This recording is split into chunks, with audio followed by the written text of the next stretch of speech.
Hi friends, ಇವತ್ತು ನಾನು ಸಿಹಿ ಕುಂಬಳಕಾಯಿ ಹಾಗೂ ಗೋಧಿ ಹಿಟ್ಟನ್ನ ಬಳಸ್ಕೊಂಡು ಹೇಗೆ ಇನ್ಸ್ಟೆಂಟಾಗಿ ಕಜ್ಜಾಯ ಮಾಡೋದು ಅಂತ ಹೇಳಿ ಇವತ್ತಿನ ವಿಡಿಯೋದಲ್ಲಿ ತೋರಿಸ್ತಾ ಇದ್ದೀನಿ. ಇನ್ನು ಉತ್ತರ ಕರ್ನಾಟಕದಲ್ಲಿ ಇದನ್ನು ಗಾರ್ಗೆ ಅಂತ ಕೂಡ ಕರೀತಾರೆ. ಇಲ್ಲಿ ನಾನು ಮನೆಯಲ್ಲೇ ಬೆಳೆದಿರೋ ಅಂತಹ ಸಿಹಿ ಕುಂಬಳಕಾಯಿನ ತಗೊಂಡಿದ್ದೀನಿ. ಮೊದಲು ಇದನ್ನು ಸ್ಲೈಸಸ್ ಆಗಿ ಕಟ್ ಮಾಡಿಕೊಂಡು ನಂತರ ಸಿಪ್ಪೆ ಮತ್ತು ತಿರುಳನ್ನು ತೆಗಿಬೇಕಾಗತ್ತೆ. ಇನ್ನು ಸಿಹಿ ಕುಂಬಳಕಾಯಿನ ಬಳಸ್ಕೊಂಡು ನಾನಾ ರೀತಿಯ ಅಡುಗೆಗಳನ್ನು ಮಾಡ್ಬೋದು. ಸಿಹಿ ಅಡುಗೆಗಳನ್ನು ಕೂಡ ಮಾಡ್ಬೋದು, ಖಾರದ ಅಡುಗೆಗಳನ್ನು ಕೂಡ ಮಾಡಬಹುದು. ಸಿಹಿ ಕುಂಬಳಕಾಯಿಯಿಂದ ಕಡುಬು ಚೆನ್ನಾಗಿರುತ್ತೆ, ಸ್ವೀಟ್ ಕಡುಬು ಚೆನ್ನಾಗಿರುತ್ತೆ, ಖಾರದ ಕಡುಬು ಕೂಡ ಚೆನ್ನಾಗಿರುತ್ತೆ. ಹಾಗೆ ಇದರಿಂದ ಪಾಯಸ ಕೂಡ ಮಾಡ್ಬೋದು, ಸಾಂಬಾರು ಮಾಡ್ಬೋದು, ಪಲ್ಯ ಮಾಡ್ಬೋದು. ಈಗ ಕುಂಬಳಕಾಯಿ ತಿರುಳೆಲ್ಲ ತೆಗೆದಾದ್ಮೇಲೆ ನಂತರ ನಾನು ಸಿಪ್ಪೆನ ತೆಗೆದಿಟ್ಕೊಳ್ತಾ ಇದ್ದೀನಿ. ಈ ಥರ ಪೀಲರ್ನ ತೊಗೊಂಡು ನಾವು ಹಿಂದ್ಗಡೆಯಿಂದ ಸಿಪ್ಪೆನ ಈ ರೀತಿ ಎರೆದು ಬಿಟ್ಟರೆ ನೋಡಿ ಎಷ್ಟು ಚೆನ್ನಾಗಿ ಸಿಪ್ಪೆ ಬಂದುಬಿಡುತ್ತೆ ಅಂತ. ಈಗ ಇದೇ ರೀತಿ ಸಿಪ್ಪೆ ತಿರುಳು ಎಲ್ಲ ತೆಗೆದು ಇಟ್ಕೊಂಡಿದ್ದೀನಿ. ನೆಕ್ಸ್ಟು ಇದನ್ನು ತುರ್ಕೊಳ್ಬೇಕು. ನಾನಿಲ್ಲಿ 2 ಕಪ್ಪು ಅಳತೆಗೆ ಎಷ್ಟು ಬೇಕೋ ಅಷ್ಟು ತುರ್ಕೊಳ್ತಾ ಇದ್ದೀನಿ. ಅಳತೆ ಪ್ರಕಾರ ಮಾಡಿದ್ರೆ ಪರ್ಫೆಕ್ಟ್ ಆಗಿರೋ ಅಂತಹ ಕಜ್ಜಾಯನ ಮಾಡ್ಬೋದು. ಇದು ತಿನ್ನೋದಕ್ಕೆ ಸ್ವಲ್ಪ ಗಟ್ಟಿಯಾಗೇ ಇರುತ್ತೆ, ಯಾಕಂದರೆ ನಾವು ಗೋಧಿ ಹಿಟ್ಟು ಬಳಸಿ ಮಾಡ್ತಾ ಇರೋದ್ರಿಂದ ಸ್ವಲ್ಪ ಗಟ್ಟಿ ಆಗುತ್ತೆ. ಕೆಲವರು ಇದನ್ನು ಅಕ್ಕಿ ನೆನೆಸ್ಬಿಟ್ಟು ಮಾಡ್ತಾರೆ ಅಥವಾ ಗೋಧಿನ ನೆನೆಸ್ಬಿಟ್ಟು ಮಾಡ್ತಾರೆ, ಅದು ಸ್ವಲ್ಪ ಸಾಫ್ಟಾಗಿರುತ್ತೆ. ನಾನು ಈ ಹಿಂದೆ ಗಾರ್ಗೆ ರೆಸಿಪಿನ ಹಾಕಿದ್ದೆ, ಅದು ಸಾಫ್ಟಾಗಿರೋ ಅಂತಹ ಒಂದು ಗಾರ್ಗೆ ರೆಸಿಪಿ ಆಗಿತ್ತು. ಇದು ಸ್ವಲ್ಪ ಗಟ್ಟಿಯಾಗಿರುತ್ತೆ, ಕಜ್ಜಾಯದ ಥರ ಇರುತ್ತೆ ಸ್ವಲ್ಪ. ಈಗ ಕುಂಬಳಕಾಯಿ ತುರಿ ಎಷ್ಟು ಬಂದಿದೆ ಅಂತ ಹೇಳಿ ಅಳತೆ ಮಾಡ್ಕೊಳ್ತಾ ಇದ್ದೀನಿ. ಇಲ್ಲಿ ನನಗೆ 2/4 ಕಪ್ನಷ್ಟು ತುರಿ ಸಿಕ್ಕಿದೆ. ಈಗ ನಾನು ಇದೇ ಅಳತೆಯಲ್ಲಿ 2 ಕಪ್ನಷ್ಟು ಗೋಧಿ ಹಿಟ್ಟನ್ನ ಹಾಕ್ಕೊಂಡ್ರೆ 1/4 ಕಪ್ನಷ್ಟು ನಾನಿಲ್ಲಿ ಅಕ್ಕಿ ಹಿಟ್ಟನ್ನ ಹಾಕ್ಕೊಳ್ತಾ ಇದ್ದೀನಿ. ಅಕ್ಕಿ ಹಿಟ್ಟು ಜಾಸ್ತಿ ಹಾಕ್ಕೊಳ್ಬಾರ್ದು, ಒಂದು 1/4 ಕಪ್ನಷ್ಟು ಹಾಕಿದ್ರೆ ಸಾಕು. ಟೋಟಲಾಗಿ ಕುಂಬಳಕಾಯಿ ತುರಿ 2/4 ಕಪ್ ಬಂದಿದೆ. ಅದೇ ಅಳತೆಯಲ್ಲಿ ನಾನು ಹಿಟ್ಟನ್ನು ಕೂಡ ಅಳತೆ ಮಾಡಿ ತೊಗೊಂಡಿದ್ದೀನಿ. ನೆಕ್ಸ್ಟು ಈ ಹಿಟ್ಟನ್ನು ಸ್ವಲ್ಪ ಬಿಸಿ ಮಾಡಿಕೊಂಡ್ರೆ ಒಳ್ಳೆಯದು, ಇಲ್ಲ ಹಾಗೆ ಕೂಡ ಹಾಕಿ ಮಾಡ್ಕೊಳ್ಬೋದು. ನಾನು ಇಲ್ಲಿ ಒಂದು ದೊಡ್ಡ ಬಾಣಲೆ ಇಟ್ಕೊಂಡಿದ್ದೀನಿ. ದಪ್ಪ ತಳ ಇರೋವಂತಹ ಬಾಣಲೆ ಇಟ್ಕೋಬೇಕು. ಈಗ ಇದನ್ನು ಜಸ್ಟ್ ಬಿಸಿ ಆಗೋ ತನಕ ಮಾತ್ರ ನಾನು ಹುರ್ಕೊಳ್ತಾ ಇದ್ದೀನಿ. ತುಂಬ ಏನು ಹುರಿಯೋದು ಬೇಡ, ಸ್ವಲ್ಪ ಬಿಸಿ ಆದರೆ ಸಾಕು ಅಷ್ಟೇ.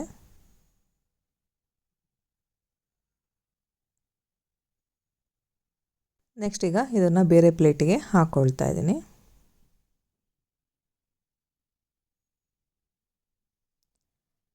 ನೆಕ್ಸ್ಟು ಇದೇ ಬಾಣಲೆಗೆ ನಾನು 1.5 ಕಪ್ನಷ್ಟು ಬೆಲ್ಲನ ಹಾಕ್ಕೊಳ್ತಾ ಇದ್ದೀನಿ. ಬೆಲ್ಲನ ತುರಿದು ಇಟ್ಕೊಂಡಿದ್ದೀನಿ, ಅದನ್ನು ಹಾಕ್ಕೊಳ್ತಾ ಇದ್ದೀನಿ.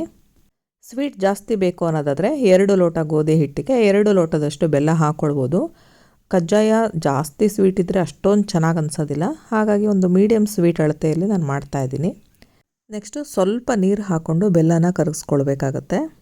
ಬೆಲ್ಲ ಚೆನ್ನಾಗಿ ಕರಗಬೇಕು. ನೋಡಿ, ಚೆನ್ನಾಗಿ ಕುದಿ ಬರ್ತಾಯಿದೆ. ಈಗ ನಾನು ತುರಿದಿಟ್ಕೊಂಡಿರೋ ಅಂತಹ ಮತ್ತು ಅಳತೆ ಮಾಡಿ ಇಟ್ಕೊಂಡಿರೋ ಅಂತಹ ಸಿಹಿ ಕುಂಬಳಕಾಯಿ ತುರಿಯನ್ನು ಹಾಕ್ಕೊಳ್ತಾ ಇದ್ದೀನಿ. ಈಗ ಬೆಲ್ಲದ ಜೊತೆ ಇದನ್ನು ಚೆನ್ನಾಗಿ ಬಾಡಿಸ್ಕೊಳ್ಬೇಕು. ನಾವು ಸಿಹಿ ಕುಂಬಳಕಾಯಿ ತುರಿದ ಮೇಲೆ ಅದನ್ನು ರುಬ್ಬಿಟ್ಟು ಕೂಡ ಹಾಕ್ಕೊಳ್ಬೋದು. ಮಿಕ್ಸಿ ಜಾರಿಗೆ ಹಾಕಿ ಚೆನ್ನಾಗಿ ರುಬ್ಕೊಂಡು ಕೂಡ ಹಾಕ್ಕೊಳ್ಬೋದು. ನೆಕ್ಸ್ಟು ಒಂದು 4 ಏಲಕ್ಕಿನ ಕುಟ್ಬಿಟ್ಟು ಹಾಕ್ಕೊಳ್ತಾ ಇದ್ದೀನಿ. ನೆಕ್ಸ್ಟು 1/4 ಚಮಚದಷ್ಟು ಒಣ ಶುಂಠಿ ಪುಡಿನ ಹಾಕ್ಕೊಳ್ತಾ ಇದ್ದೀನಿ. ಒಣ ಶುಂಠಿ ಪುಡಿ ಹಾಕೋದ್ರಿಂದ ಟೇಸ್ಟು ಚೆನ್ನಾಗಾಗುತ್ತೆ. ನೆಕ್ಸ್ಟು ಒಂದು ಸ್ವಲ್ಪ ಉಪ್ಪನ್ನು ಹಾಕ್ಕೊಳ್ತಾ ಇದ್ದೀನಿ. ಈಗ ಇದಿಷ್ಟನ್ನು ಹಾಕಿ ಚೆನ್ನಾಗಿ ಮಿಕ್ಸ್ ಮಾಡಿ ಕುದಿಸ್ಕೊಳ್ಬೇಕು. ಇದು ಚೆನ್ನಾಗಿ ಕುದಿ ಬಂದಮೇಲೆ ನಾನೇನು ಅಳತೆ ಮಾಡಿ ಇಟ್ಕೊಂಡಿದ್ನಲ್ಲ ಗೋಧಿ ಹಿಟ್ಟು ಮತ್ತು ಅಕ್ಕಿ ಹಿಟ್ಟು, ಅದನ್ನು ಹಾಕ್ಕೊಳ್ತಾ ಇದ್ದೀನಿ. ಹಾಕಿದ ತಕ್ಷಣ ಗಂಟಿಲ್ದಂಗೆ ನೀಟಾಗಿ ಮಿಕ್ಸ್ ಮಾಡಿಕೊಳ್ಬೇಕು. ಸಣ್ಣ ಉರಿ ಇಟ್ಕೊಂಡಿರಬೇಕು, ದೊಡ್ಡ ಉರಿ ಇಟ್ಕೊಂಡು ಮಿಕ್ಸ್ ಮಾಡೋಕ್ಕೆಲ್ಲ ಹೋಗಬಾರ್ದು. ಲೋ ಫ್ಲೇಮ್ ಇಟ್ಕೊಂಡೇ ನಾವು ಈ ಗೋಧಿ ಹಿಟ್ಟನ್ನು ಈ ಬೆಲ್ಲ ಮತ್ತು ಈ ಬೂದು ಕುಂಬಳಕಾಯಿ ತುರಿ ಜೊತೆಗೆ ಮಿಕ್ಸ್ ಮಾಡ್ಕೊಳ್ಬೇಕು. ಗಂಟಿಲ್ದಂಗೆ ಚೆನ್ನಾಗಿ ಮಿಕ್ಸ್ ಮಾಡ್ಕೊಳ್ಬೇಕಾಗತ್ತೆ. ನಾನೇನು ಅಳತೆ ತೋರಿಸಿದ್ದೆ ಅದೇ ಅಳತೆಯಲ್ಲಿ ನೀವು ಮಾಡಿಕೊಂಡ್ರೆ ಇದೇ ರೀತಿ ಕರೆಕ್ಟ್ ಅಳತೆಯಲ್ಲಿ ಹಿಟ್ಟನ್ನು ಕಲಿಸ್ಕೊಳ್ಬೋದು. ನೋಡಿ, ಕರೆಕ್ಟ್ ಅಳತೆಯಲ್ಲಿ ಆಗಿದೆ. ಈಗ ನೆಕ್ಸ್ಟ್ ನಾನಿಲ್ಲಿ ಸ್ವಲ್ಪ ತುಪ್ಪ ಹಾಕ್ಕೊಳ್ತಾ ಇದ್ದೀನಿ. ತುಪ್ಪ ಬೇಕಂದರೆ ಸ್ವಲ್ಪ ಜಾಸ್ತಿ ಕೂಡ ಹಾಕ್ಕೊಳ್ಬೋದು, ಒಂದು 3-4 ಟೇಬಲ್ ಸ್ಪೂನ್ನಷ್ಟು ತುಪ್ಪ ಕೂಡ ಹಾಕ್ಬೋದು. ತುಪ್ಪ ಹಾಕಿ ಮಿಕ್ಸ್ ಮಾಡ್ಕೊಳ್ತಾ ಇದ್ದೀನಿ. ಇದು ಕಂಪ್ಲೀಟಾಗಿ ತಣ್ಣಗಾದ್ಮೇಲೆ ನಾವು ಈ ಕಜ್ಜಾಯ ಮಾಡೋದಕ್ಕೆ ಆಗೋದು. ಇದಿನ್ನೂ ಸ್ವಲ್ಪ ಬಿಸಿ ಇದೆ, ನಾನು ತಣ್ಣಗಾಗಕ್ಕೆ ಇಡ್ತಾಯಿದ್ದೀನಿ. ನೆಕ್ಸ್ಟ್ ಇದಕ್ಕೆ ಬಿಳಿ ಎಳ್ಳನ್ನು ಸೇರಿಸ್ಕೊಳ್ತಾ ಇದ್ದೀನಿ. ನಾನೊಂದು 2 ಟೇಬಲ್ ಸ್ಪೂನ್ನಷ್ಟು ಬಿಳಿ ಎಳ್ಳನ್ನ ಸೇರಿಸ್ಕೊತಾ ಇದ್ದೀನಿ. ಇನ್ನು ಗಸಗಸೆ ಕೂಡ ನಾವಿಲ್ಲಿ 1 ಟೇಬಲ್ ಸ್ಪೂನ್ನಷ್ಟು ಇಲ್ಲೇ ಹಾಕ್ಕೊಳ್ಬೋದು, ಅಥವಾ ನಾವು ಮೇಲ್ಗಡೆ ಕಜ್ಜಾಯ ತಟ್ಟದ ಮೇಲೆ ಮೇಲ್ಗಡೆ ಕೂಡ ಹಚ್ಬೋದು. ಈಗ ಎಳ್ಳನ್ನು ನೀಟಾಗಿ ಮಿಕ್ಸ್ ಮಾಡ್ಕೊಳ್ತಾ ಇದ್ದೀನಿ. ನನ್ನ ಪ್ರಕಾರ ಗಸಗಸೆನ ನಾವು ಎಳ್ಳು ಜೊತೆಗೆ ಹಾಕಿ ಮಿಕ್ಸ್ ಮಾಡ್ಕೊಳ್ಳೋದು ಒಳ್ಳೆಯದು. ಯಾಕಂದರೆ ನಾವು ಮೇಲೆ ಹಚ್ಬಿಟ್ಟು ಕರಿಯೋಕ್ಕಂತ ಹೋದರೆ ಎಣ್ಣೆಗೆ ಗಸಗಸೆ ಎಲ್ಲ ಬಿಟ್ಕೊಂಡ್ಬಿಡುತ್ತೆ, ಎಣ್ಣೆ ಹಾಳಾಗುತ್ತೆ. ಹಾಗಾಗಿ ಗಸಗಸೆನೂ ಕೂಡ ಇವಾಗೆ ಹಾಕಿ ಮಿಕ್ಸ್ ಮಾಡ್ಕೊಂಬಿಡಿ. ಈಗ ಬಾಳೆ ಎಲೆ ತೊಗೊಂಡಿದ್ದೀನಿ. ಬಾಳೆ ಎಲೆಗೆ ಎಣ್ಣೆ ಅಥವಾ ತುಪ್ಪ ಹಚ್ಕೊಳ್ಬೇಕಾಗತ್ತೆ. ಬಾಳೆ ಎಲೆ ಏನು ತೊಗೊಂಡಿದ್ದೆ ಅದ್ರ ಪೂರ್ತಿಯಾಗಿ ಎಣ್ಣೆನ ಸವರಿ ಇಟ್ಕೊಂಡಿದ್ದೀನಿ. ನೆಕ್ಸ್ಟು ಕೈಗೆ ಕೂಡ ಸ್ವಲ್ಪ ತುಪ್ಪ ಹಚ್ಕೊಳ್ತಾ ಇದ್ದೀನಿ. ಕೈಗೆಲ್ಲ ಅಂಟ್ಕೊಂಡ್ಬಿಡುತ್ತೆ. ಹಾಗಾಗಿ ಈಗ ಸಣ್ಣ ಸಣ್ಣದಾಗಿ ನಾವು ಉಂಡೆ ಮಾಡ್ಕೊಳ್ಬೇಕು. ಸೈಜ್ ನಮಗೆ ಯಾವ ರೀತಿ ಬೇಕು ನೋಡಿಕೊಂಡು ಮಾಡ್ಕೊಳ್ಬೇಕಾಗತ್ತೆ. ತುಂಬ ದೊಡ್ಡದಾಗಿ ಮಾಡ್ಕೊಳೋದಕ್ಕಿಂತ ಮೀಡಿಯಮ್ ಸೈಜಲ್ಲಿ ಮಾಡಿಕೊಂಡ್ರೆ ಚೆನ್ನಾಗಿರುತ್ತೆ. ಈಗ ಉಳಿದಿರೋ ಅಂತಹ ಹಿಟ್ಟನ್ನು ನಾವು ಮುಚ್ಚಿಡಬೇಕಾಗತ್ತೆ, ಇಲ್ಲಾಂದರೆ ಗಟ್ಟಿ ಆಗಿಬಿಡುತ್ತೆ. ಹಾಗಾಗಿ ನಾವು ಇದಿಷ್ಟು ಮಾಡ್ಕೊಳ್ಳೋ ಅಷ್ಟೊತ್ತಿಗೆ ಆ ಹಿಟ್ಟನ್ನು ನಾವು ಮುಚ್ಚಿ ತೆಗೆದಿಟ್ಕೊಳ್ಬೇಕು. ನೆಕ್ಸ್ಟ್ ಈಗ ನಿಧಾನಕ್ಕೆ ಕೈಯಲ್ಲಿ ಈ ರೀತಿ ಪ್ರೆಸ್ ಮಾಡಿಕೊಂಡ್ರೆ ಕಜ್ಜಾಯ ರೆಡಿ ಆಗುತ್ತೆ. ಕೆಲವರು ಮಧ್ಯ ತೂತ ಕೂಡ ಮಾಡ್ತಾರೆ, ಬಟ್ ಇದನ್ನು ಹಾಗೆ ನಾನು ಮಾಡ್ತಾಯಿದ್ದೀನಿ. ಇದ್ರ ಮೇಲ್ಗಡೆ ನೀವು ಗಸಗಸೆ ಕೂಡ ಹಚ್ಕೊಳ್ಬೋದು. ಅದನ್ನು ನಾನು ನೆಕ್ಸ್ಟ್ ಬ್ಯಾಚಲ್ಲಿ ತೋರಿಸ್ತೀನಿ. ತುಂಬ ದಪ್ಪನೂ ಇರಬಾರ್ದು, ತುಂಬ ತೆಳುವಾಗೂ ಇರಬಾರ್ದು. ಹಾಗೆ ಸುತ್ತ ಕೂಡ ಅಷ್ಟೇ ನೀಟಾಗಿ ಪ್ರೆಸ್ ಮಾಡ್ಕೊಳ್ಬೇಕಾಗತ್ತೆ, ಬಿರುಕು ಬಿಟ್ಕೊಳ್ಬಾರ್ದು. ಈ ರೀತಿ ನೋಡಿ, ಈ ಥರ ಇರಬೇಕು. ಈ ಸೈಜ್ನಲ್ಲಿದ್ದರೆ ಸಾಕು. ಈಗ ಈ ಸೈಡ್ ನಾನು ಎಣ್ಣೆ ಕೂಡ ಕಾಯಿಸ್ಕೊಳ್ಳೋಕ್ಕೆ ಇಟ್ಕೊಂಡಿದ್ದೆ. ಎಣ್ಣೆ ಚೆನ್ನಾಗಿ ಕಾದ್ಮೇಲೆ ಎಣ್ಣೆನ ಮೀಡಿಯಮ್ ಫ್ಲೇಮ್ನಲ್ಲಿ ಇಟ್ಕೊಂಡು ಒಂದೊಂದೇ ಕಜ್ಜಾಯಗಳನ್ನು ಹಾಕ್ಕೊಳ್ತಾ ಹೋಗಬೇಕಾಗತ್ತೆ. ಹಾಕಿದ ತಕ್ಷಣ ತಿರುಗಿಸ್ಬಾರ್ದು.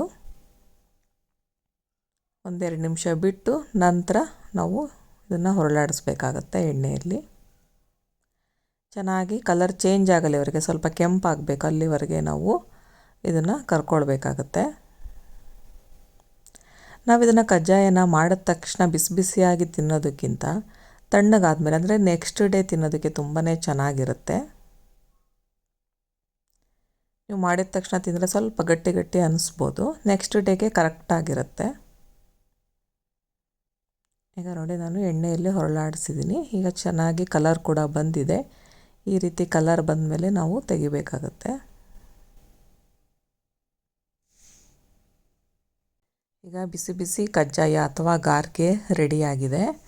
ಈಗ ನೆಕ್ಸ್ಟ್ ಬ್ಯಾಚ್ ಮಾಡ್ತಾಯಿದ್ದೀನಿ. ಅದಕ್ಕೆ ಗಸಗಸೆನ ಮೇಲ್ಗಡೆ ಹಚ್ಕೊಂಡ್ಬಿಟ್ಟು ಈ ಥರ ಸ್ವಲ್ಪ ಪ್ರೆಸ್ ಮಾಡಬೇಕಾಗತ್ತೆ. ಬೆರಳಿಗೆ ಗಸಗಸೆನ ಹಚ್ಕೊಂಡು ಈ ರೀತಿ ಮೇಲ್ಗಡೆ ಹಿಂಗೆ ಪ್ರೆಸ್ ಮಾಡಿದ್ರೆ ಗಸಗಸೆ ಅದ್ರ ಮೇಲ್ಗಡೆ ಅಂಟ್ಕೊಳುತ್ತೆ. ಈಗ ಇದನ್ನು ಕೂಡ ಅಷ್ಟೇ ಎಣ್ಣೆಲಿ ಹಾಕಿ ಕರ್ಕೊಳ್ಬೇಕು. ಆದರೆ ನಾವಿಲ್ಲಿ ಗಸಗಸೆನ ಈ ರೀತಿ ಮೇಲ್ಗಡೆ ಹಚ್ಬಿಟ್ಟು ಎಣ್ಣೆಲಿ ಹಾಕಿ ಕರಿಯೋದ್ರಿಂದ ಗಸಗಸೆ ಎಲ್ಲ ಎಣ್ಣೆಗೆ ಬಿಟ್ಕೊಂಡ್ಬಿಡುತ್ತೆ ಸ್ವಲ್ಪ. ಹಾಗಾಗಿ ಎಣ್ಣೆ ಸ್ವಲ್ಪ ಹಾಳಾಗೋವಂತಹ ಚಾನ್ಸಸ್ ಇರುತ್ತೆ. ನೋಡ್ತಾ ಇರ್ಬೋದು ಗಸಗಸೆ ಎಲ್ಲ ಎಣ್ಣೆಗೆ ಹೇಗೆ ಬಿಟ್ಕೊಂಡಿದೆ ಅಂತ. ಎಳ್ಳನ್ನು ಮಿಕ್ಸ್ ಮಾಡುವಾಗಲೇ ಗಸಗಸೆನೂ ಹಾಕಿ ಮಿಕ್ಸ್ ಮಾಡಿಕೊಂಡು ಕರಿಯೋದು ಒಳ್ಳೆಯದು. ಈಗ ಕಜ್ಜಾಯ ರೆಡಿಯಾಗಿದೆ.